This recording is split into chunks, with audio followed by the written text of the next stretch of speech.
Well, hello everyone, and welcome again to the podcast. And I'm really happy to have back on the podcast Carla Titus. Welcome, Carla. Thanks for having me again. I'm pleasure to be here. Yes, and so we're going to be covering, I think, a topic that's depending on where you are in your journey, but I think it's still something that you have to keep top of mind and when you go into private practice, and that's your exit plan. And so we're going to talk a little bit about that. But Carla, for folks that might not know you, uh, tell them a little bit more about yourself and how you've landed where you've landed. Yeah, so I actually had a career in corporate finance for 11 years, working for a Fortune 500 company before I started working with small businesses.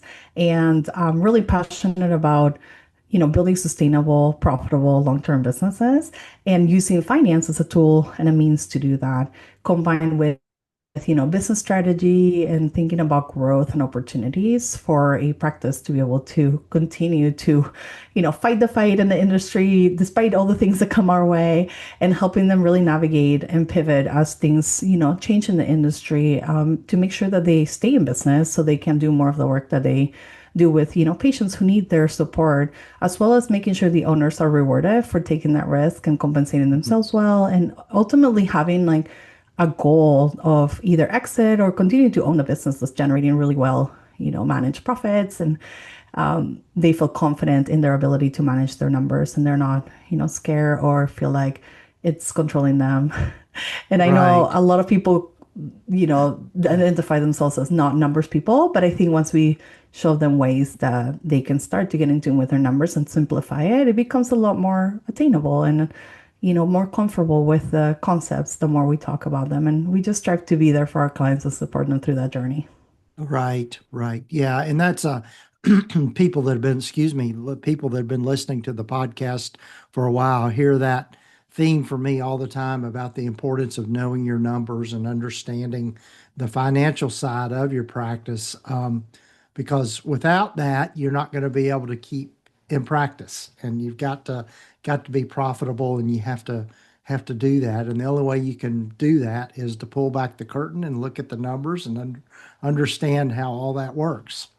Yeah, and shift that mindset from just being a therapist to being an owner and a CEO of a company. And the CEO of a company knows their numbers. And if they don't, they ask for help and then they get support where needed to make sure they better understand, what's happening. And what gets measured gets managed ultimately. So if you don't even know where to start and you want to make progress, you got to look at your starting points so you know whether or not you're, Right. making progress in the right way or not.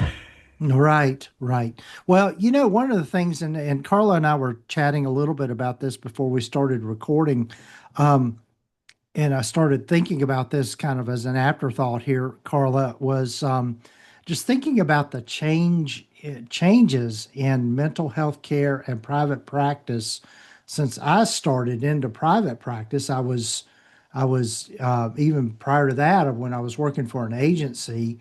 There's a lot that has changed, just not only clinically, but just the way in which we do business. And when I first went into private practice, there were not as many people in private practice as there are now. And I think a big part of it is just because we never learned those skills, how to be a business owner, how to go into private practice and graduate school. I think it's starting to get a little better, and hearing a little bit about people learning more about the business side of running a practice. But even with that, and we kind of alluded to this as well, is that the industry has changed so much now with tech companies getting into it and big investors and that kind of thing. And uh, I know you've thought a lot about that and been working with a lot of people just around, okay, if I were to pivot and maybe exit my practice, what would that look like? And there's probably a lot of listeners that might be thinking that. Yeah, they tend to come to us thinking, okay, I'm ready to sell. And like I maybe because I'm tired of it, or maybe because I'm finally ready to, get that big paycheck, that big payout. And maybe I haven't been paying myself this whole time waiting for this moment. And, they come to us and like what we see a lot happening is you are competing with those big private equity firms who are acquiring a ton of practices that are small, gathering them up, changing compensation structures, paying people more, even though they're not necessarily making a profit, or if they are, it's not so big, but they don't care because ultimately they're going to flip that for, 10 times the value just because they have an aggregate, a conglomerate of small private practices in a different, in a certain area, regionally speaking. And so that's what you're competing with nowadays. You're also competing with technology. AI is coming into the field saying, I can be your therapist, whether or not that's good, right, bad, scary, all the things. Yes. People are, probably using it, whether it's good or bad for them. And you as the provider need to be aware of that because that's what you're competing with. And that is Hmm. a very different landscape than when people first started, in private practice, many like yourself, or even recently. And, you also have a lot of people telling anyone can be a good practice owner and like go for it. And it's fine and it's easy and it's simple and build a team and pay all the things. And then you just collect the paycheck or the profits, right? And Hmm. that is far from the truth. It's a lot of hard work in owning a Right. private group practice to grow in Right. it to where it be to have it be profitable because it takes a lot of intentionality and a lot of planning and strategy together.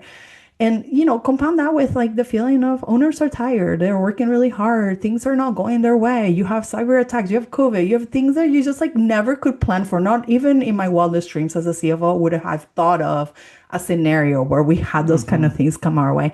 And people are still recovering. Some practices didn't make it. And there's just a lot more competition in the marketplace. So people have choices and they're going to choose who they're going to go to for many different reasons. So it's really important that practices think about how are they differentiating themselves? What are they doing that other practices cannot do? How are they showing up and marketing their services to meet the needs of the clients? Because we know people still want to do business with people, right? You still want Hmm. to talk to people as much as technology and other things are out there. And then when it comes to being exit ready, your company should always be exit ready because that means that you're financially very viable and desirable to Hmm. buyers. And this is something we really focus on with clients, regardless of if they're ready to sell or not. Exit ready is always on our to-do list because if we're doing our job right, we should be able to take an offer anytime it comes. Always, thinking through the lens, is this the right person to sell to or company to sell to? Because that's really important to a lot of my owners. They're like, I don't want to sell into private equity. I don't want someone to take this over and not run it the way I want it with my values or for my community to service the community at large. And it's Hmm. important that that alignment is there as well when it comes to planning for exit readiness and also deciding if you're going to take an offer from another company. Right, right. Yeah, and I know too, just in talking with a lot of other practice owners, when they're thinking about selling their practice, um, a big concern that comes up is just making sure their people, their employees are taken care of and that they're not going to suffer from the change and the move and that kind of thing. And so I know that's a real important piece for a lot of people. Yeah, that comes with that alignment, right? To make sure your Hmm. employees will have a job at the end of it all. Hmm. And not necessarily with a guarantee, but at least that they know that they will be cared for and that they will have a good compensation package and benefits and that you will carry on maybe some of the values and the culture, that you created because that's why people wanted to work here and you want to preserve that as much as possible while still, realizing it is a new owner and they can bring their own Hmm. flavor to it. It might be a little different. They also might have more resources. They might be able to afford better things for your employees. So it's also an advantage to consider, when the time is right and the buyer's right, what that could look like for your employees is an opportunity for growth, for Hmm. development, for again, more pay, things that maybe you couldn't afford to do before. They get to do that for them. So how amazing would that be as well as an outcome? Right, right. So, yeah. So, as you think about it, Carla, being in the financial world, what are the things we need to be thinking about in terms of an exit plan? I know one thing you mentioned is that, and this goes across the board, is always to be profitable and making sure that you're not struggling financially with your practice. Yeah, it definitely starts with profit because at the end of the day, the valuation is a multiple of profit for any businesses that is seven figures or bigger than that. There's other ways to value below that seven-figure mark, but for the most part, if you're considering selling and you're at that point, your profit's going to dictate the value. The other things that dictate the value are also how much the owner is compensated. Like what is the role of the owner in the business? And I see this often. There's a lot of owner dependency happening, and owners want to sell their practice, but it's really more like a job. Like they're still seeing clients, they're still doing everything. They have three roles in the company. And when this company approaches them to purchase them, they don't want to buy a job. They want a fully functioning running company with a leadership team included. And so a lot of the Hmm. work we do is sometimes we have to build a leadership team that wasn't there before. Sometimes we have to make investments in roles and positions that didn't exist before. We also have to look at, the space we have. We have to look at the people we have. Are they performing like the caseload numbers? Are they hitting those goals? Are they behind? And really start to fine tune all the moving pieces along with, cost structure, compensation structure. Sometimes we have to touch some of that as well to ensure the profitability is there, because without it, we can't really have the impact anyway. So we want to start with profit because we want to have the impact, right? We want to be here long Hmm. term. So we have to have the Right. profit to support it. And then when it comes to exit ready, we want to be planning a couple years ahead. We don't want to be saying like, I want to exit tomorrow. And if you've been doing financially well and things are fantastic, there might be a great opportunity for you to exit, soon. But often we do see it as a 2 year roadmap because we have to put all these things into place that we're just not there. The got to clean house, your little house cleaning before we go put it up in the market, just like you do for getting ready to sell your own home as a property. You probably put paint on the walls, you probably put new floors or things that you were like, I've been procrastinating on that. And now it's time because Hmm. I want to show it the best way I possibly can so I can get the most value for it. It's no different Hmm. in a business. Right. Right. Yeah. So what are some, again, just to break it down, maybe a little smaller, what are the different components of being exit ready, as you think about it? Yeah, so you have to have really tight controls on like overall rent and payroll. Those are your biggest costs in the practice, right? So I know a lot of people focus on like the smaller items and they want to nickel and dime their way to savings. And there's those two levers on like the cost side. And then there is the one lever, which is growth, revenue growth. Like, can you make your practice be a different size? And therefore there will be more room for profit. Your profit percentage might not change, but the absolute dollars are larger, right, as a percentage of a higher base. So we also are talking about, okay, what's the growth strategy? How are we growing? Is it different types of services? Is it the same kind of services where we'll just double down? Is there an add-on service, med management, assessments, groups, whatever it is that you're not already doing that we should be considering adding now, not waiting for the new buyer to add that in, but really adding that value now to grow the top line. And I'm very big on let's just grow the top line because that feels a little bit easier than trying to nickel and dime our way to savings. Sometimes we Hmm. made decisions around rent and things we can't get out of 5 year leases. If we already signed it, we're kind of stuck. So, but if we get the top line higher, now as a percentage of rent as a percentage of top line becomes a lot more manageable. So you can make a lot of the numbers look way better if you have a top line growth. Of course, it Hmm. comes with cost on payroll and other areas as well, maybe marketing because you're trying to grow the firm and such. But those will level out over time. So it's just being intentional about that planning and those moving pieces. Everything else probably doesn't really move the needle in your practice as much as some of those categories I spoke about. Right, right. Really going after the low-hanging fruit of either adding clinicians or looking at your pricing structure and that sort of thing. Yeah, getting insurance increases or doing a private pay increase is going to be critical because that, times many, many claims, it can make a Hmm. huge difference in your margins and profit.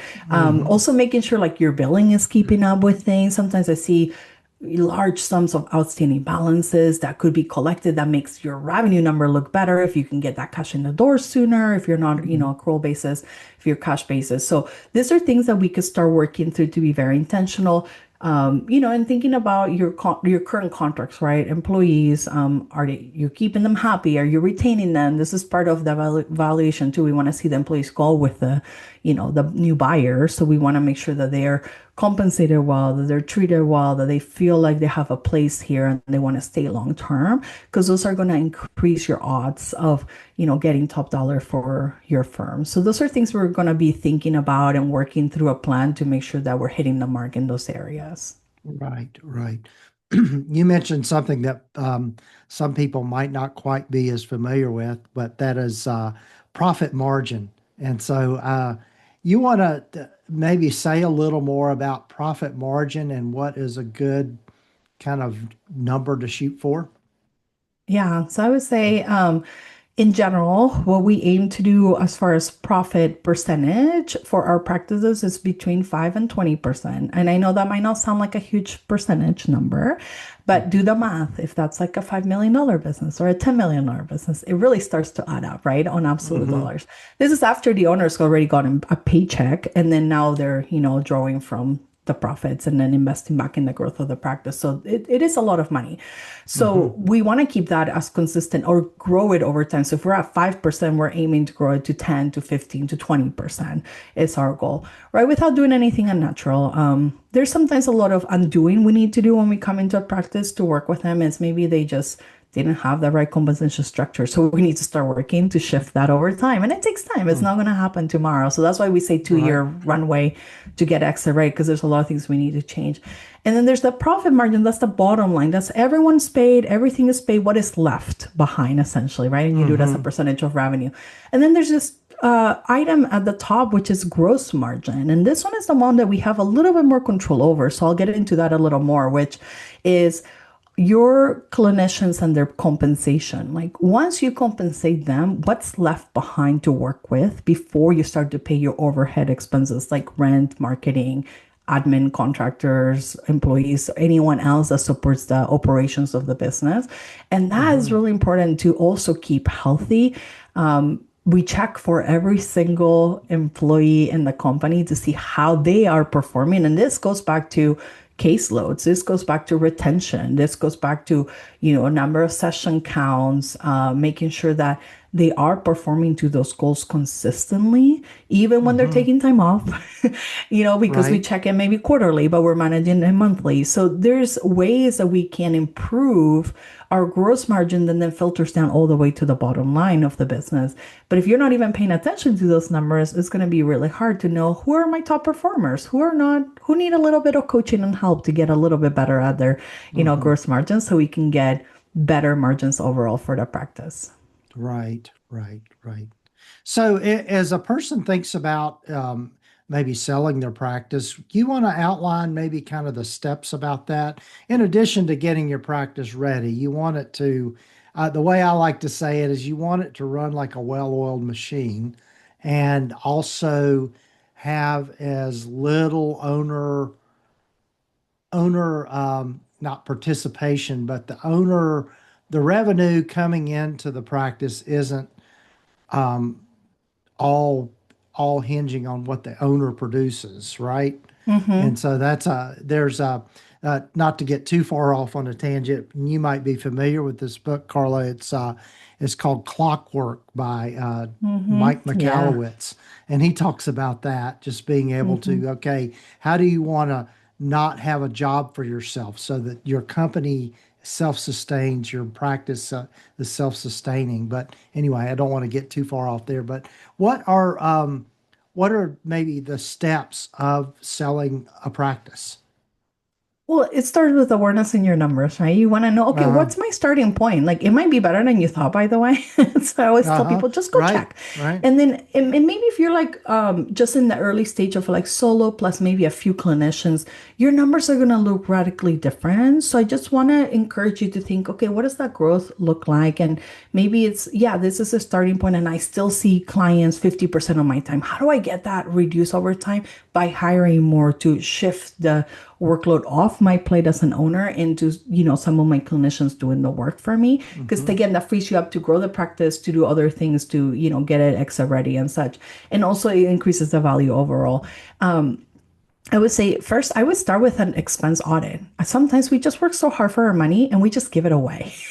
And I'm like, what are Mm-hmm. you paying for that you don't need, you're not using, or maybe you thought was a good investment but didn't return on investment? And you can change your mind and you can cancel that and you can stop paying for some things. Of course, if there's contracts, we want to honor them, but just know maybe I won't renew that.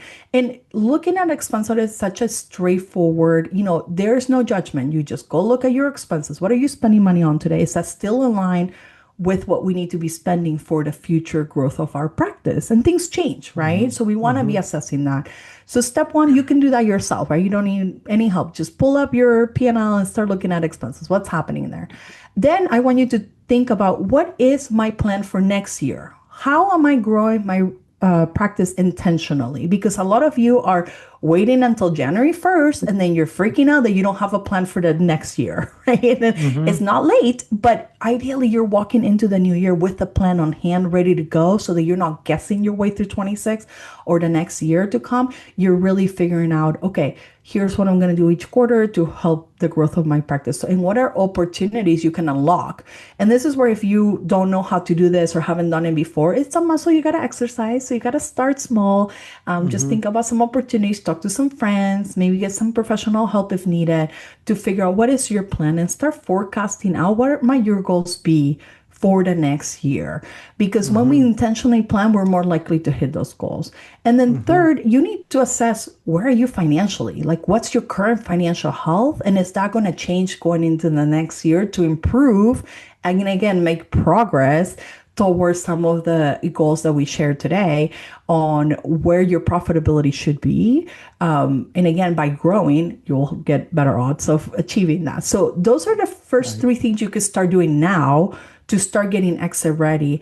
And then the fourth would be obviously owner dependency, which you spoke to, right, Gordon, where Mm-hmm. you are maybe not the one seeing clients anymore. And like, how does that shift over time? And I would say practices go through waves, and sometimes the owner does have to step back in to see clients to just Mm-hmm. get the revenue where it needs to be before we get all the clinicians hired that we need to. Or, we went through a rough patch where we're spending too much, and that happens. The goal is just to, over time, get less and less owner dependent for the Mm-hmm. business to run and produce, revenue and profits. Ideally, that's the end stage we want to get to, and we just want to make progress every year towards that.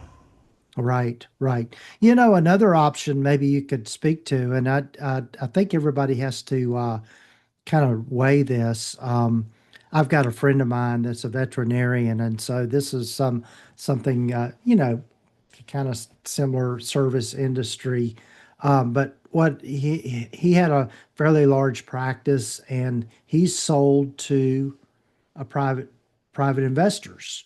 And so his practice is actually owned by this other company, but he still works in his clinic Yeah. as a provider and gets compensated, I'm sure, very well. And also his retirement's all there and everything, but he's not having to worry about the capital and the numbers as much. You want to speak to a scenario like that? Yeah, I do. Because I Uh, think there's a lot of owners out there that like underestimate the power of not having to own the thing anymore and hmm getting bought out of their business, but still working in the thing that they love to do, which is maybe being a therapist again. And if there's that passion, fantastic. What the PE firms are looking for is someone to run the business. They don't want to take it over and then have to run it themselves. They want to put an operator in place. And if that operator can be you because they hire you on a contract basis as an employee of now no longer your firm, but you sold it to them, you got the payout, you got the cash out, okay? And hmm now they want to give you a paycheck to stay on and continue to run it. Now you might not be the boss anymore. You still got to obey by, like the larger firm desires and needs. You might still have goals to meet, but you're no longer responsible for bringing in business. You're no longer responsible if something breaks, if employees have issues, they have an HR department they can go to. Like it just shifts the dynamics to like, I'll not just have a job again, but I got that big payday and I'm really happy. hmm And I'm a very happy employee right now. Right, And that my right. retirement is getting funded all of a sudden, right? Because maybe you hmm didn't for so many years of building the firm, you just pour everything back in, and there was never enough money for you to take care of yourself fully, except maybe a hmm paycheck. And all of a sudden, you're just shifting to like being an employee again. And some people might hate that idea, right? Like, I don't like to be told what to do. And some people will be Right. like, that actually sounds very cushy. And I might Yeah. actually want that payday and have the ongoing know that you have a job, but you don't have to keep it maybe because you got enough of a payday that you can choose to work, but you don't have to. That's the Uh-huh. ideal scenario, right? Because then you could just Right. walk away if you don't like it a year later or two. And sometimes they Right. have contract terms where you have to be a minimum of so much time. You have to agree to that, of course, in good Right. faith. But yeah, I've seen that happen. It is an option. Not always, right? You could ask for it, they could offer it. It just depends if that works for the Right. firm buying it. Right. Sure. And also it can be set up so that that position that you move into is time limited. So we're which is part of the deal in buying the practice. You continue to work and manage the practice and that sort of thing. They compensate you for it, but there's an end to it as well, Mm-hmm. that's set up in the contract. So, I mean, those are things to consider as well.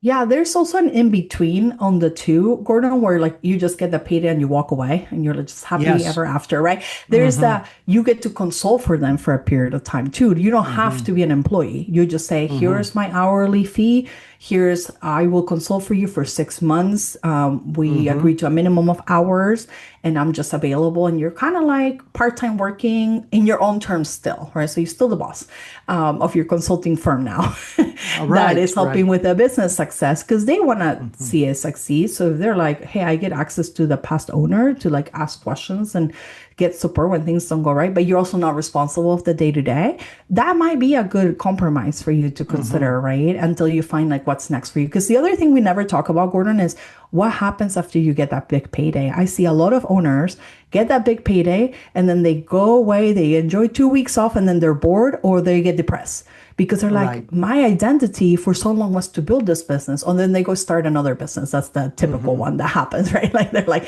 itching to start. I'm like, but you already had the business. So why are you selling the first place? So it's just like a whole thing where I always tell my owners, what is your plan after exit? Like, what would your ideal week look like? What do you have hobbies? Do you have friends? Do you have other things outside of work? Because that Mm-hmm. has been their life for so long that it's hard for them to envision what the Sure. aftermath could look like. So I make them go do some homework before we decide if we're going to sell to make sure that Right. that is the right thing for them. Instead, they just can keep the business and keep running it profitably if that doesn't Right. fit Right. their, And, and, desires. and I'll add here to also consult with an accounting or tax person to figure out the tax consequences. Because if you get a big landfall of cash coming to you as income, guess what? You've got to pay taxes on that. So you want to look at what is going to be your strategy around that and Mhm. how to navigate all of that. Yeah, I had a friend that sold their practice for a lot of money. And the first call they made, well, I guess the second, the lawyer was the first, the accountant was the second because they specialize in tax ways to like figure out the tax side of it to not have to pay so much, legally in the way that it gets framed as the deal goes. So it's really important that Uh-huh. you have those professionals, Yeah. on call, Right. ready to go when this happens, and don't wait until Yeah. then. Like go start networking now your way to who your Mm-hmm. tax accountant will be for exit, planning, so that you have those people ready to go and can consult because they can save you a big chunk of, and it might cost you, by the way, they're not cheap, but the savings you Mm-hmm. get from it are far outweigh the initial investment you'll make with them. So Sure. yes, that is such a Sure. great point. Right, right. And that's not to get us too far in the weeds, but knowing the difference between an asset sale and a stock sale and all of those kinds of things that can involve the taxes. So, yeah. Exactly. Yeah. And this, it goes to the entity structure and like the type of, a purchase agreement you have. And yeah, Mm-hmm. you definitely want a lawyer by your side that's done this before and an Oh, accountant who sure. can help you avoid the taxes on both of that to make sure they're Right. guiding you through that process. Sure. Sure. Well, Carla, I've got to be respectful of your time and our time. And I know we could talk about this forever, but tell folks how they can get in touch with you and if they want to find out more about what you do and how they can get help with any of these things.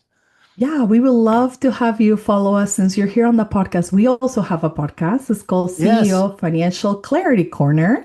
And we are just getting started. We're really excited to share a lot of this free educational content. We want you all to get better at managing money and start to make sense of it by giving you that education you never got from, money school that maybe you didn't go to for. Mm-hmm. Through the Right. podcast. So make sure you follow us there, rate and review, leave us comments. And then if you're more of a reader, sign up for our newsletter on our website, wealthworthwithin.com. We always put in really great content. Also, let you know when we release a new episode on the podcast. And we're also on social media, Wealth Worth Within, Instagram, Facebook, LinkedIn. And then if you are ready to hire a fractional CFO, or maybe you've been working with a very expensive bookkeeper that said they could be your CFO and that hasn't been Mm-hmm. working for you, make sure you reach out and set up a call with us on our website and let's get started section. And we would love to talk to you about your support needs and how we might be able to meet them as a fractional CFO.